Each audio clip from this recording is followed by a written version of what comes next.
Hello and welcome to Best of the Bets. I'm Christina Nicolaides and we're looking at the best betting opportunities for this weekend's Premier League and some of the European games as well.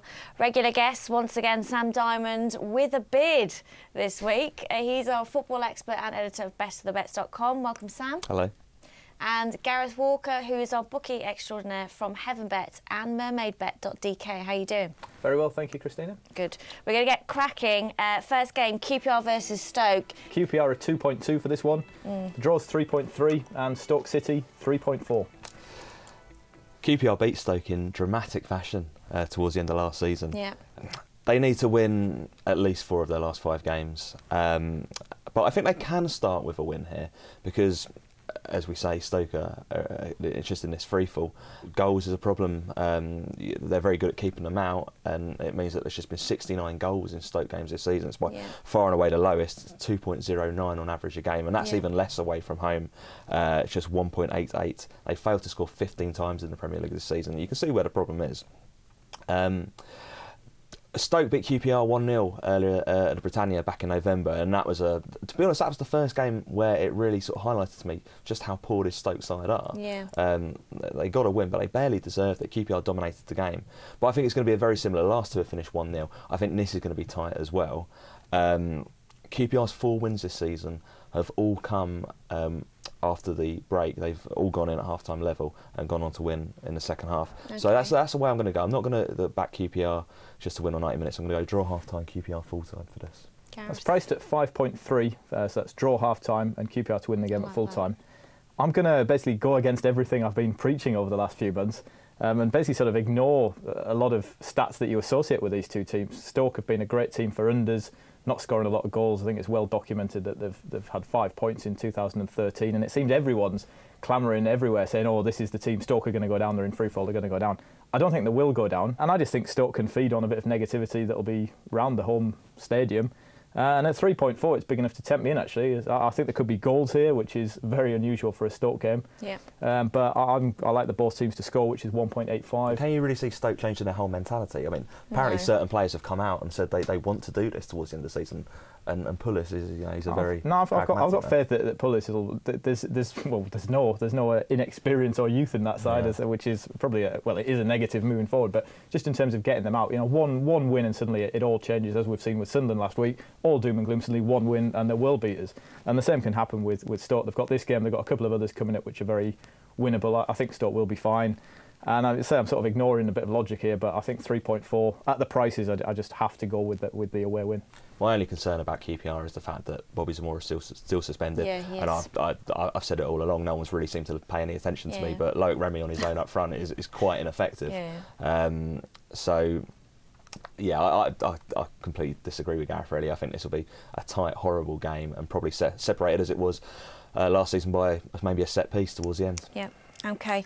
We're going to move on. Norwich versus Reading. Man of the match for Reading was definitely their keeper against Liverpool. Well, Norwich are the shortest priced team we've got on Saturday at 1.7. Reading are 5.2, and the draw's 3.8. So 1.7. That's for a team that have won 1 game in 16. Yeah, it's not really a price that's going to tempt you in, is it? Alex McCarthy, of course, you're referring to there, fantastic against Liverpool. I think kept out 15 Liverpool shots on target. Just had one of those afternoons, and I think he's pretty much made that position his own because it is one that Reading have struggled with this season. Adam Federici's looked very suspect as a top flight keeper to me. Norwich, they're an odd team. We've said before they're difficult to beat, but this just run they're on now is, well, it's not nice at all. And everything seemed to go to plan at Arsenal, how they wanted it to, until just those 5 minutes remaining, and they've conceded 3 times. Unfortunate to do so. And it seemed that after that first one went in, which was a debate, it was just inevitable, wasn't it? But then after that, you just knew Arsenal were going to score again, and that would be a worry that they've got the game plan and brilliant defensively set out and all the rest of it, but then something went against them, and then suddenly all of a sudden that is a worry. And I mean, from another psychological view, is they went into that Arsenal game not expecting to get anything, and having got so close, that's got to be a body blow. And now they're playing a game where all the expectancy and pressure is on them. They've pretty much now going to have marked this as their game. Well, this has always been that you sort of think Norwich is saving grace all the time. They've always got this home game to Reading coming up. Here it is. they need. Is this a game where we're going to 3. see goals or not? I can't see it, to be honest. They played out a very, very dull 0-0 draw earlier in the season. I think just 3 shots on target in the whole game. I was looking, only one game in Norwich's past 17 has a striker got on the score sheet. The one thing they've got really going in their favour is they are quite solid at Carrow Road. They're unbeaten in 6. Yeah. However, they have drawn 5 of those, and 3 of those have been 0-0. So I could see another 0-0, and I'm probably going to go no goal scorer here. Yeah, I've been looking to oppose Reading recently on the basis that they're just clearly the most inferior team in the division, but I can't possibly look at back in Norwich at 1.7. Yeah. I mean, they have managed to score in successive games in the Premier League for the first time this year, but you know they're so reliant on the set pieces. But this one, logic points to not a lot of goals and not a lot of goalmouth action, and I'm sticking with the logic on this one. Maybe, well, yeah, certainly wouldn't put anyone off the 0-0. Worth bearing in mind that Heaven Bet and Mermaid refund losing correct score and first goal score if a game ends 0-0. So I'm certain we'll see a fair bit of business on this game for that offer. But I mean, yeah, overall, I think the draw at 3.8 is the bet that stands out. You know, 0-0, 1-1, got to be real likely runners, I'd say, for this one. Reading haven't kept a clean sheet away from home all season. I think that's probably the only thing that goes against backing the no goal scorer here. But with Alex McCarthy in that form, hopefully he can do it again. Okay. Next game, we're looking at West Ham versus Wigan. West Ham 2.2 for this one. Wigan a 3.3 and the draw's 3.4. Wigan are fighting to get out of the drop zone, and they've done it. They've done it year after year. They have, and that's got to go in their favour in this run-in. Although they don't normally have an FA Cup final to distract. That is true, and a lot of people will think that's a distraction, but I genuinely don't think it is. No. I think the pressure's not on them, is it, really, for the FA Cup final? I mean, everyone's just and they've pretty much got certain of a place in Europe as well, which is a phenomenal achievement. So I think they really can concentrate now on the league in these sort of last few games of the season. They were very unlucky at Manchester City in the week. Went down late on, and West Ham themselves produced a sort of a very good display against Manchester United. So it's interesting to see how they're both going to react.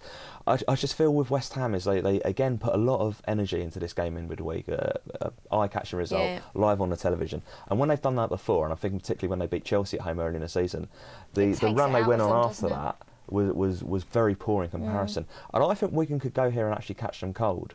I like Wigan to win. Yeah, 3.3, and that's the bet that draws me in as well. I do think that's a good point about West Ham. I think the next game they were ahead against Liverpool, and then it all went to bits in the last sort of half an hour. So, yeah, I think that West Ham, they've had 3 very credible draws in a row, which have basically now secured them safety. But yeah, I'd definitely be looking to side with Wigan on this one. Okay, we're going to move on to Sunderland versus Everton. Getting Di Canio in looks at the moment to be a masterstroke. They're 3.5 to win this game against Everton. Everton are 2.2 and the draw's 3.4.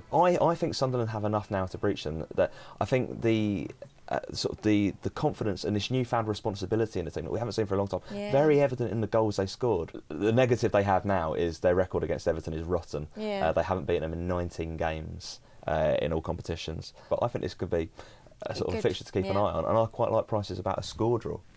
Okay, score draw is priced at 4.6, so rather than getting 3.4 for the draw, you're taking 0-0 out of the equation and getting 4.6. I agree with Sam that I think there'll be goals in this one. I think that I've still got a big question mark against Sunderland. Well, you've got to bear in mind that they've had 6 shots on target in those 2 games, and 4 of them have gone in, which is completely unsustainable. They had a 64% pass completion rate against Newcastle, which is about as low as you'll see anywhere. Newcastle had more possession against Sunderland than they have against any other team this season. I'm very tempted by Everton at 2.2, but the bet I really like is the over 2.5 goals, which is priced at 2.05. Contender for one of the best bets of the weekend, I think, because Di Canio certainly is going to have Sunderland piling forward and being attacking. You can't improve defending like that just overnight. So I think Everton are looking back to somewhere near their start of season good form. So I think over 2.5. I like a lot. Okay, we've heard what the boys have had to say about this particular game. It's time to hear from Mike Holden. I don't think anyone would try to say that Sunderland are a better side than Everton by any stretch of the imagination. But I do think in the circumstances going into this weekend, there's real chances for Sunderland to win this game, and I think they're a big price at anything over 2-1.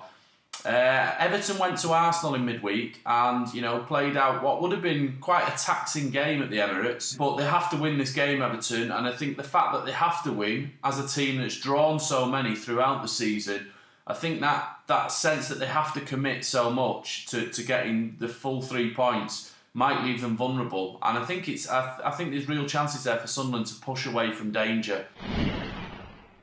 Mike will be very happy then. That's 3.5 for a Sunderland victory. OK. We're going to move on to Fulham versus Arsenal. Arsenal in pretty good form, but can Fulham slow them down? Well, I was assured earlier this week... Fulham can slow anything down at the moment. Fulham are 5.2, Arsenal 1.7, and the draw is 3.8. Yeah, Sam. perhaps a little less confident after the Chelsea defeat in the week.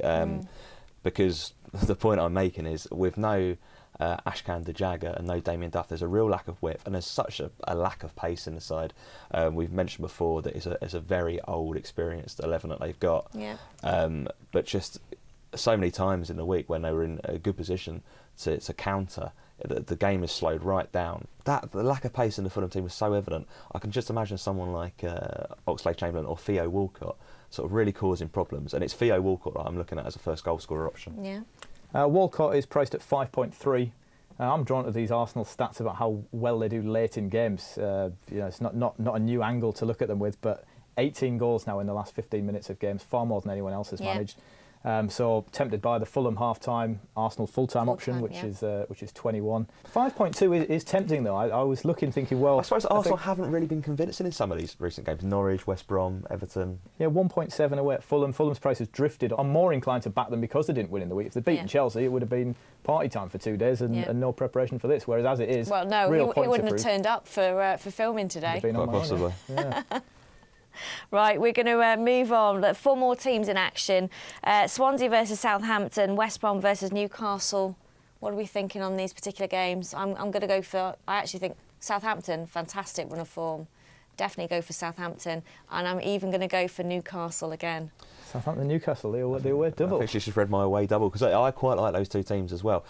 Southampton probably disappointed to draw with West Ham, but they had a sort of a late run of illnesses in the squad, and I think players like Rodriguez, who didn't make the starting 11, will be back in for this one. Yeah. It's enough to tempt me against the Swansea team, who are pretty much on the beach now after winning the Capital One Cup. And Newcastle, I think there'll be a reaction. West Brom without Malumbu. Yeah. Probably won't back either of these in a single, but the double pays. Well, the double pays 10.6 because you're getting Southampton 3.2 and Newcastle are 3.3. Well, Southampton on the Asian handicap plus naught is 2.15. I'd rather take that than the 3.2 because I think the draw is quite a big runner. So it's a draw no bet effectively. Southampton 2.15. Or if you think another bet that drew me in, Southampton to lead at half time and it to be a draw at full time is 13.6, which is a tempter. West Brom Newcastle could be anything really. I'm drawn to the draw here because I think that a draw is fine for both. OK. Time to hear from you. We've been listening to your tweets. @Simonman says, at best of the bets, I see most value in BTTS markets. Swansea Southampton, West Ham Wigan, Sunderland Everton and Spurs Man City. Yeah, I like that bet actually. Yeah, a four game, both teams to score accumulator, very sort of popular bet. Those 4 pay 7.5. OK. We're going to move on to best bets. I'm going to go with this 5.3 about a draw half-time, QPR full-time against Stoke. OK. I'm going to go for over 2.5 goals, Sunderland against Everton, 2.05. Odds against, I think goals are inevitable at the Stadium of Light. My best bet was QPR to beat Stoke 1-0, but I'm going to go with the double. So Southampton and Newcastle to win. The Southampton-Newcastle double, 10.6. Good luck to you. All right, thank you. If you want to place your bets on any of this weekend's action, then head to our website, which is heavenbet.com. You'll find all the latest odds and much more. For our Danish viewers, you can watch the show back on footy.dk and you can place your bets on mermaidbet.dk. Join us after the break when we look at Sunday's games and some of the European action. See you then.